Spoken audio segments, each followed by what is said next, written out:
Malam itu, ketika Riri udah selesai sama pekerjaan rumahnya, dia mau tidur nih.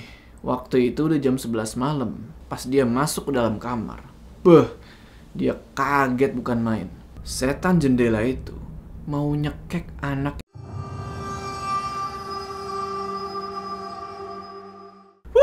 Assalamualaikum teman-teman, balik lagi sama gua. Apa kabar kalian semua? Semoga kalian semua yang menonton video ini diberikan kesehatan, dilancarkan rezekinya, dan selalu dimudahkan urusan-urusannya, dan selalu diberikan perlindungan dari wabah yang sedang melanda dunia saat ini. Kembali lagi di House Horror, dimana di segmen ini gue akan menceritakan kisah-kisah horor kalian yang mungkin aja Dan pada kali ini gue dikirimin cerita sama teman kita yang namanya itu Pavel Igorevich, kayak nama orang Rusia ya.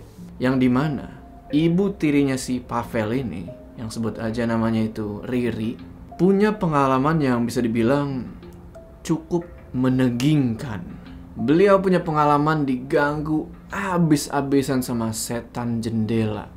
Enggak, bukan setan yang ngintip lewat jendela. Bukan itu mah biasa. Tapi jendelanya itu setan. Dan sosok itu dari yang awalnya cuma jendela, lama-lama berubah jadi wujud aslinya. Makhluk itu mengancam keluarganya Riri. Penasaran kayak gimana ceritanya? Tonton video ini terus. Sebelum kita masuk ke cerita, jangan lupa kalian cek nih produk terbaru dari hoodieku, yaitu Flanel Hoodie. Ada hoodie-nya cuy. Link di deskripsi. Udah, nggak usah lama-lama lagi. Udah siap ya? Mode horor aktif. Waktu itu tahun 1980. Ada seorang gadis. Kita sebut aja namanya Riri. Waktu itu umurnya masih 22 tahun. Dari tahun 1976 sampai dia menikah, dia ini kerja di sebuah toko batik yang ada di Jogja. Tepatnya di Malioboro. Gua mau sebutin nama toko batiknya itu apa. Pokoknya toko batik itu udah berdiri lumayan lama. Dari tahun 1942. Nah, Riri kerja di situ lumayan lama karena bisa dibilang nyaman lah. Bosnya baik. Kadang kalau si Riri ini lagi sakit, bosnya tuh suka jengukin. Pokoknya baik banget. Sampai akhirnya pada tahun 1980, Riri nikah nih sama seorang cowok. Kita sebut aja namanya Rahim. Mereka ini udah ngejalin hubungan lumayan lama. Setelah dia menikah, dia sama suaminya belum serumah tuh. Ya untuk beberapa waktu lah karena ada suatu hal. Sampai suatu ketika, Riri ini pergi ngaji sama remaja-remaja lainnya ke masjid. Nah, pulang dari masjid itu sekitar jam 10 malam. Sesampainya di rumah, setelah bersih-bersih dan segala macam, dia mau tidur nih di kamarnya. Nah, pas dia lagi tidur ini, tiba-tiba ada yang gedor-gedor jendelanya. Otomatis bangunlah dia kan karena ngedenger itu. Bangun, terus dia lihat ke arah jendela. Dan lu mau tahu apa yang ada di situ? Itu jendela nggak ada gordennya. Dan ruangan juga agak gelap karena lampu dimatiin. Itu pemandangan yang bener-bener buset dah. Ngeri banget coy. Mungkin kalau gue udah ngibrit kali. Jendela itu berubah jadi muka. Warnanya hitam. Banyak kerutan-kerutan. Dan bentuknya kotak. Persis kayak jendela itu. Jadi muka makhluk itu gantiin jendelanya, ngerti kan? Kotak. Matanya merah. Mulutnya itu lebar banget. Dan dia ketawa. Riri yang sebenarnya udah biasa lihat setan, kali ini dia ketakutan karena ini makhluk beda dari yang lain. Dia langsung ambil senter tuh yang pas banget ada di deket dia. Dia pengen senterin itu makhluk karena pikir dia setan itu gak suka tempat terang, apalagi disorotin cahaya. Dan bener aja, pas diarahin itu senter, sosok itu langsung hilang. Dan yang ada cuman jendela biasa, balik kayak semula. Ya udah, habis itu dia pun balik lagi tidur. Besok harinya, dia pun ngelakuin aktivitas kayak biasa, kerja dan segala macam. Dia nganggep kejadian semalam itu cuman halusinasi dia aja. Pikir dia mungkin karena kecapean. Singkat cerita, pas malamnya, waktu itu Riri lagi rebahan doang di kasur. Rebahan, terus tiba-tiba pas Riri lihat ke arah jendela, set, sosok itu muncul lagi dengan penampilan yang sama, yang dimana setiap muncul itu selalu dibarengin sama ketawa yang ngeri banget. Akhirnya Riri senterin lagi makhluk itu, sah, dan makhluk itu langsung hilang. Teror setan jendela itu selalu muncul setiap malam, nggak tahu maksudnya apa. Akhirnya Riri pun jadi sering zikir tuh tiap malam dan baca Quran, sampai dia hafal nih beberapa juz. Tapi kalau nggak salah, surat yang paling sering dia baca itu adalah surat An-Nas dan ayat kursi. Tiap malam tuh dia baca. Gangguan setan jendela itu baru berhenti pas Riri hamil anak pertama. Dan anak itu dikasih nama Eni. Beberapa tahun kemudian, di tahun 1985, Riri punya anak kedua yang dikasih nama Sony. 2 tahun kemudian, di tahun 1987, dia punya anak ketiga yang dikasih nama Kiki. Nah, sesudah lahiran anak ketiga ini, gangguan itu datang lagi. Cuman kali ini lebih ekstrim. Suatu malam, sewaktu Riri lagi tidur, sambil melukin anaknya yang paling kecil, si Kiki itu, nggak tahu kenapa anaknya ini nangis mulu. Karena nangis mulu itu, Riri jadi kebangun. Pas bangun itu, set, kok kayak ada yang aneh dari arah jendela. Pas dia nengok ke sana, ya sosok muka kotak itu muncul lagi. Masih dengan muka yang gak enak buat dilihat dan ketawa-ketawa. Oh iya, anak pertama sama anak kedua udah tidur sendiri-sendiri. Nah, ngelihat setan jendela itu muncul, Riri ini langsung baca ayat-ayat Al-Quran yang dia hafal. Dan makhluk itu langsung hilang seketika. Semenjak kejadian itu, di malam-malam berikutnya, Riri selalu diganggu sama itu makhluk. Dan munculnya itu emang pasti tengah malam. Jadi tidur itu kagak enak, kebangun mulu. Kebangunnya gara-gara setan lagi. Karena tiap malam diganggu, Riri pun mutusin buat begadang. Dia selalu siapin senter buat siaga kalau setan itu muncul lagi. Gue juga gak tahu kenapa, kayaknya setan jendela itu takut sama senter. Tapi kalau sama cahaya lampu kamar, gak ngaruh. Dan bener aja, begitu tengah malam muncul itu setan dari jendela yang sama. Jendela itu berubah jadi muka kotak yang buset serem banget. Tapi pas disenterin, makhluk itu langsung hilang. Begitupun di malam berikutnya dan malam berikutnya. Terus gangguan itu berlangsung sampai berbulan-bulan. Sampai-sampai ibunya Riri ini nanya, kenapa kok tiap hari begadang mulu? Riri cuma bilang kalau gak ada apa-apa, takut ada maling aja. Waktu itu suaminya emang jarang banget pulang karena sibuk kerja. Tapi alhamdulillahnya, lama-kelamaan gangguan makhluk itu pelan-pelan menghilang. Di tahun 1994, Riri melahirkan lagi anak laki-laki yang dikasih nama Andi. Dan gangguan setan jendela itu muncul lagi. Terus tuh, tiap malam muncul. Pada akhirnya, setahun kemudian, Riri pun dibeliin sebuah rumah mewah sama suaminya. Gua gak mau nyebutin alamat lengkap rumah itu. Yang jelas, rumah itu sekarang udah jadi salah satu warung makan gudeg di Jogja. Riri kira, begitu dia pindah ke rumah baru, gangguan makhluk itu berhenti. Dia pikir makhluk itu gak ngikut gitu. Tapi, ternyata dia salah. Sehari setelah dia pindah, aman. Gak ada gangguan apa-apa. Cuman, dateng nih seekor burung jalak bertengger di rumahnya dia. Dia terus berkicau. Suaranya bagus banget. Awalnya enak tuh kan dengerin kicau burung. Tapi ini burung kok aneh banget. Hampir setiap hari, dari pagi sampai malam, dia berkicau terus. Sampai pada akhirnya Riri ngerasa keganggu sama burung itu. Dan dia pun mutusin buat manggil adeknya datang ke rumah. Sebut aja namanya Mas Totok. Jadi Mas Totok ini adalah penggemar burung. Maksudnya, Riri ini mau Mas Totok tangkep itu burung. Terserahlah burungnya mau diapain, yang penting burung itu dia tangkep terus dibawa. Mampirlah kan tuh Mas Totok. Udah nyiapin jaring dan segala macem buat nangkep itu burung. Tapi burung itu keburu kabur, gak tahu kemana. Dan gak pernah balik lagi. Gak tahu maksud burung itu datang apa.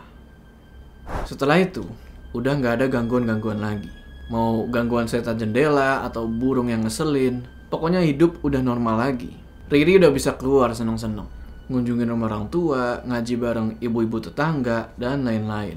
Yang dia nggak tahu, daerah tempat dia tinggal itu bisa dibilang adalah daerah yang cukup wingit atau angker. Dan udah banyak kejadian-kejadian ngeri. Dulu ada 2 orang cewek, tiap malam itu suka berangkat ngaji. Nah, pada suatu malam 2 cewek itu berangkat nih, pengen ngaji kan, jalan tuh. Nah, gak sengaja mereka ngeliat di depan itu ada seorang laki-laki pakai peci lengkap, pakai baju koko. Pokoknya penampilan itu religius banget deh. 2 cewek itu lalu nyamperin dan nyoba buat ngajak laki-laki itu ngobrol. Pas disamperin dan diajak ngobrol, laki-laki itu nengok kan, set. Badannya sih kayak manusia, cuman mukanya, matanya nggak ada, hidungnya nggak ada, mulutnya nggak ada, rata itu muka, cuman dibalut kulit doang. Langsung larilah 2 cewek itu. Pas udah cukup jauh, mereka ketemu lagi nih sama seorang cowok.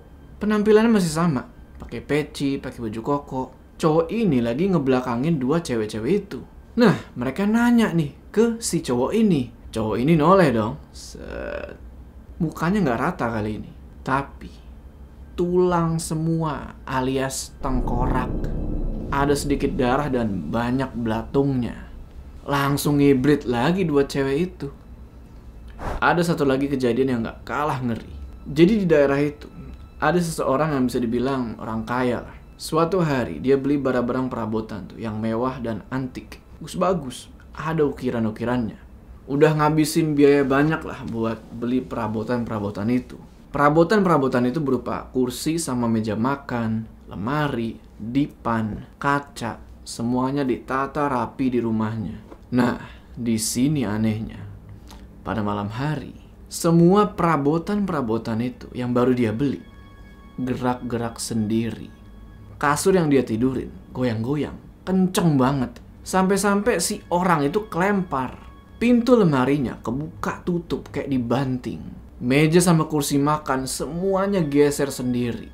Kaca gerak-gerak sendiri. Gak cuma sekali gerak doang ya, kayak yang ngek udah selesai. Enggak, geraknya tuh berkali-kali.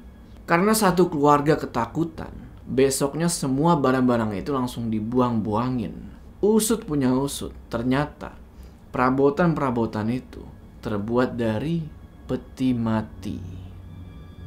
Angkernya daerah itu pernah dibuktiin sendiri sama Riri. Pernah suatu ketika dia pulang habis dari pengajian di masjid sama 3 temennya. Jalan pulang kan tuh. Awalnya normal-normal aja. Sampai tiba-tiba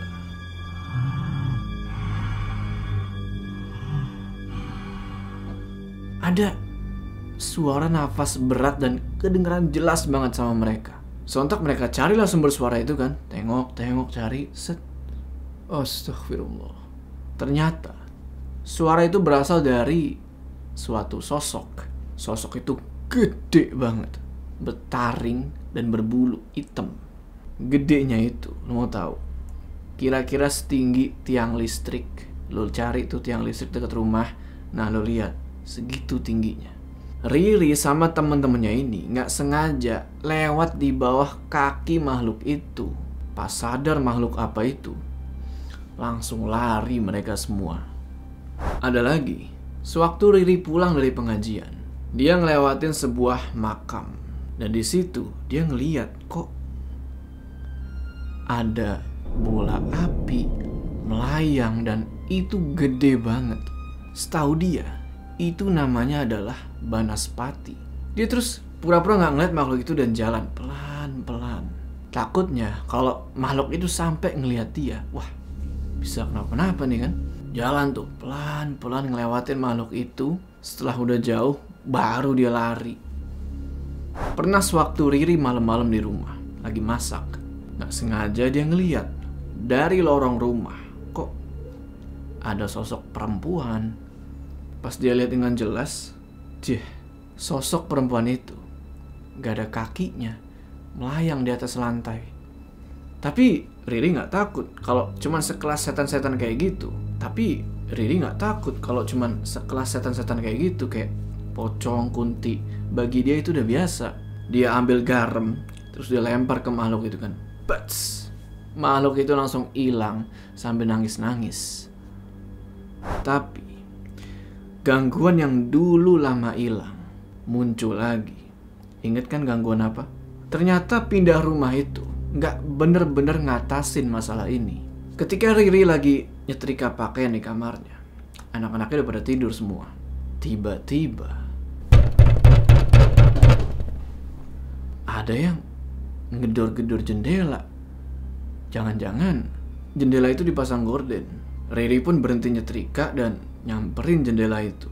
Pas dia buka gordennya, set! Sosok yang waktu itu datang lagi. Tapi kali ini sosoknya beda. Kelihatan jauh lebih ganas. Kalau dulu kan mukanya doang. Sekarang kelihatan sampai setengah badan dan dia punya tangan. Tangannya itu panjang banget. Terus tangannya makhluk itu nyekek lehernya Riri karena nggak sempet buat kabur. Riri cuma bisa baca ayat-ayat Al-Quran yang dia hafal sambil pasrah. Pada akhirnya cekekan itu lepas dan makhluk itu pun hilang. Malam berikutnya lebih ekstrim lagi. Tapi Riri udah siap buat ngelawan makhluk itu. Sekarang bukan cuma Riri yang diincer, tapi anak-anaknya juga. Malam itu, ketika Riri udah selesai sama pekerjaan rumahnya, dia mau tidur nih. Waktu itu udah jam 11 malam. Pas dia masuk ke dalam kamar, dia kaget bukan main. Setan jendela itu mau nyekek anak yang paling kecil. Sontak dia langsung ambil sapu lidi, terus nyabet tangan makhluk itu. Begitu disabet, setan itu berubah lagi jadi jendela. Hari-hari berikutnya, ancaman makhluk itu terus mengintai. Jadi Riri mesti rajin-rajin ngecek setiap kamar anaknya. Ingat kan? Anak-anaknya ini udah pada tidur masing-masing. Kecuali Andi yang masih kecil, dia tidur bareng sama Riri. Sampai suatu ketika, salah satu anaknya, yaitu si Kiki, hampir setiap malam itu selalu nangis. Tapi, begitu Riri cek ke kamar, gak ada apa-apa. Cuman, Kiki ini terus-terusan nangis dan baru berhenti kalau dia ini capek terus tidur. Sampai di suatu malam, Kiki ini nangisnya lebih kencang dari biasanya. Ketika Riri ngecek ke dalam kamarnya, makhluk itu yang tadinya ngeri, sekarang jauh lebih ngeri. Awalnya kan muka doang, terus berubah jadi setengah badan dan punya tangan. Nah sekarang, makhluk itu punya kaki juga. Jadi lengkap tuh, dari kepala sampai kaki lengkap dan warnanya hitam semua. Tingginya itu mungkin setinggi ruangan ini kali. Tapi Riri udah siap buat ngelawan makhluk itu. Cuman bersenjatakan sapu lidi, dia sabetin makhluk itu sampai hilang. Setelah malam itu, makhluk tersebut udah jarang datang lagi. Paling 3 hari sekali, sampai akhirnya udah bener-bener gak datang lagi. Tapi, apa bener gak datang lagi? Tonton di part selanjutnya. Canda, gue bercanda. Oke. Jadi sekitar sebulan kemudian, malam-malam, sewaktu Riri lagi bersih-bersih ruangan, tiba-tiba Riri langsung, wah, siap-siap nih. Dia samperin itu jendela, terus dia buka gordennya. Sat! Wah, kaget dia, karena kali ini beda. Kali ini yang muncul adalah muka monyet yang udah keluar setengah badan. Langsung disabetin tuh sama Riri pakai sapu lidi. Dan makhluk itu pun hilang. Malam-malam berikutnya, Riri keliling tuh, ruangan demi ruangan. Sampai pada akhirnya, makhluk itu muncul lagi di kamarnya Kiki. Tapi kali ini, makhluk itu berbadan utuh, lengkap dari kepala, tangan, kaki. Bentuknya itu kayak orang utan. Riri pun langsung nyerang makhluk itu. Tapi, sekarang makhluk itu ngelawan dan terjadilah duel. Tapi mungkin karena Riri udah nggak takut lagi sama makhluk itu dan ibadahnya pun meningkat, makhluk itu kalah. Makhluk itu terus minta-minta ampun supaya jangan diserang lagi. Dan Riri pun ngebiarin makhluk itu pergi. Sehari kemudian, adiknya Riri yang kita sebut aja namanya Hadi curhat tuh. Kata adiknya, anaknya dia ini lagi sering banget diganggu. Nah, yang ganggu itu adalah sosok berwajah monyet. Sosok yang sama, yang ngegangguin Riri sama anaknya. Akhirnya dipanggilin Ustadz tuh, buat nangkep dan ngusir makhluk itu. Dan alhamdulillah, gak sia-sia. Tapi, gangguan makhluk itu belum berakhir. Waktu terus berlalu, kira-kira tahun 1996. Suatu malam, gak tahu kenapa, Kiki ini tiba-tiba gak berani tidur di kamarnya sendiri. Akhirnya mereka pun tidur bertiga tuh, Riri, Andi, sama Kiki. Tapi Kiki tetap gak bisa tidur. Sampai tepat jam 12 malam, makhluk itu muncul lagi. Ya, siapa lagi? Kiki yang ngelihat makhluk itu langsung pingsan. Dan waktu itu Riri lagi gak siap sama kemunculan makhluk itu. Tapi untungnya, ketika dibacain surat-surat pendek, makhluk itu hilang. Makhluk itu terus muncul sampai sekitar seminggu. Waktu itu suaminya Riri pulang ke rumah. Nah, pas dia tidur bareng sama suaminya, si Riri sengaja begadang buat jaga-jaga. Kalau-kalau makhluk itu muncul lagi. Dan bener aja, makhluk itu muncul lagi. Tapi kali ini lebih ngeri dari sebelumnya, menurut gua. Karena sekarang sosok itu muncul setengah badan dari jendela sambil megang pedang. Pas makhluk itu muncul, Riri sontak ngebangunin suaminya. Ketika suaminya itu bangun, makhluk itu hilang. Di situ Riri ceritalah semuanya. Karena bisa dibilang keluarganya Riri ini terancam, Riri pun diajak sama suaminya buat ke rumah seorang kiai yang emang juga kenalan suaminya. Sebut aja kiai itu namanya Pak Ihsan. Akhirnya diceritain lah semua tuh. Setelah cerita gitu, Pak Ihsan bilang kalau beliau bakal datang ke rumah nanti malam. Singkat cerita, malam harinya Pak Ihsan pun datang. Mereka nggak tidur tuh. Mereka tungguin makhluk itu sampai muncul. Tungguin. Pada akhirnya, bener aja, makhluk itu muncul juga. Muncul dari jendela itu. Seluruh badannya lengkap. Dia kurus tapi tinggi banget sambil bawa pedang. Pak Ihsan langsung bertarung abis-abisan sama makhluk itu, yang pada akhirnya dimenangin sama Pak Ihsan. Makhluk itu lalu diikat sama beliau pakai bambu kuning yang udah dibikin jadi tali. Setelah diikat, makhluk itu terus dimasukin, gua nggak tahu gimana caranya dimasukin ya. Pokoknya istilahnya dimasukin ke dalam sebuah wadah kecil yang kalau nggak salah namanya itu kendil. Besoknya kendil itu dibawa sama beliau buat dibuang ke laut. Setelah itu nggak ada lagi gangguan-gangguan. Kalaupun ada, ya paling dari penghuni rumah itu aja. Ya setan yang ece-ece lah. Tapi nggak pernah dari sosok setan jendela itu lagi. Tahun 1997, Riri sekeluarga pindah ke Bali dan rumah itu dijual. Setahun kemudian, tahun 98, dia balik lagi ke Jogja dan beli rumah di daerah Kulon Progo. Mudah-mudahan di rumah barunya itu gak ada gangguan lagi. Mudah-mudahan. Oke bros and sisters, gimana tuh tadi ceritanya? Tulis pendapat kalian di kolom komentar ya. Jangan lupa kalian like video ini, dan bagi yang belum subscribe, ayo subscribe sekarang ke channel ini supaya kalian gak ketinggalan cerita-cerita horor selanjutnya. Gua Jo, sampai ketemu di cerita selanjutnya.